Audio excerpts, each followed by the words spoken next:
भगवान ने आदमी और महिला इन दोनों के एक अलग जिम्मेदारियां तय की हुई है। तो हमको इस प्रकृति को आगे ले जाना है। अगर हम हर चीज में सोचेंगे महिलाएं कि नहीं हमको आदमी की बराबरी करनी है, तो फिर कहाँ जाएगा ये समाज। अगर आप किसी डांस में या डिस्को में जाते हैं तो वहाँ पे कपल एंट्री क्यों होती है? क्योंकि अगर महिला एक आदमी के साथ रहेगी तो वहाँ पे नॉनसेंस होने के चांसेस नहीं है। अगर महिला ही नॉनसेंस करने लगेगी तो फिर ये समाज कैसे चलेगा, संस्कृति राष्ट्र कैसे बचेगा? फिर तो सब कुछ खत्म है। आजकल महिलाएं नशा भी कर रही है, तो भाई आदमी को थोड़ी बच्चे पैदा करने, महिला को बच्चे पैदा करने ना। उसकी जो फर्टिलिटी पावर है वो खत्म हो रही है। आईवीएफ सेंटर खुल रहे हैं इतने सारे। तो आप नशा कर रही हो, सिगरेट पी रही हो कम एज से, तो आप क्या कर रहे हो? बाद में आप अपने शरीर के साथ खिलवाड़ करके और फिर ये सेंटर में वो सेंटर में बच्चे डिफेक्टिव पैदा हो रहे हैं, क्योंकि आपने अपने शरीर की वाट लगा ली पहले ही। आदमियों से बराबरी कब तक करनी है?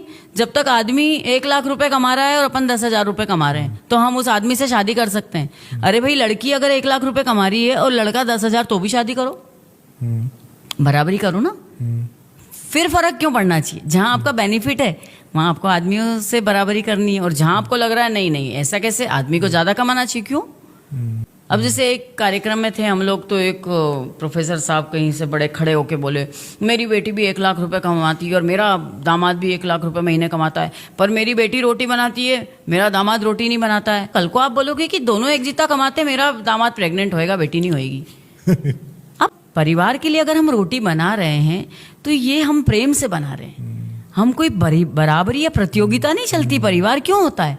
प्रतियोगिता बाहर होती है, परिवार के बाहर प्रतियोगिता चलती है। अगर आप रोटी बना रहे हो तो उसमें आप ये मत सोचो कि नहीं नहीं मैं भी इतना कमा रही हूँ, ये तो फिर ईगो हो गया आपका। तो परिवार के लिए अगर आप बना रहे हो, बच्चों के लिए बना रहे हो, तो आप ये अपना कुटुंब आगे बढ़ा रहे हो ना। ये सब चीजें अगर पीछे से बैकग्राउंड से पेरेंट्स ही ये गलत सीख देने लगेंगे कि हाँ हाँ तू तो सही कर रही है, शादी मत करो बच्चे की। क्या है, 1 लाख रुपए महीना कमा रही है ना आपकी लड़की, रह लेगी आराम से, मत करो शादी। क्योंकि हम जब शादी करते तो आपस में एक दूसरे को कितनी बार कॉम्प्रोमाइज करना पड़ता है, समझना पड़ता है। पर अगर आप ऐसे अपने विद्रोही विचार रहेंगे, और अच्छा है पति भी खिलाते हैं बना के, हमारे पति भी खिलाते हैं, चाय बनाते हैं सुबह उठ के, रोज मेरे हस्बैंड मेरे लिए चाय बनाते हैं। तो ये सब चीजें प्रेम से होती है। ऐसा थोड़ी होता है कि नहीं मैंने ये करा है तो आपको भी ये करना ही पड़ेगा। और हस्बैंड से भी मैं यही बोलूंगी कि अगर वाइफ की तबीयत खराब है या कुछ काम है तो आप लोग भी उसमें कॉम्प्रोमाइज कीजिए, आप लोग भी उनकी हेल्प कीजिए। ऐसा नहीं है, पर ये कोई बाउंडेशन नहीं होनी चाहिए। किसी भी रिश्ते में अगर बाउंडेशन और कोई कंडीशन हो गई फिर नहीं चल सकता वो रिश्ता।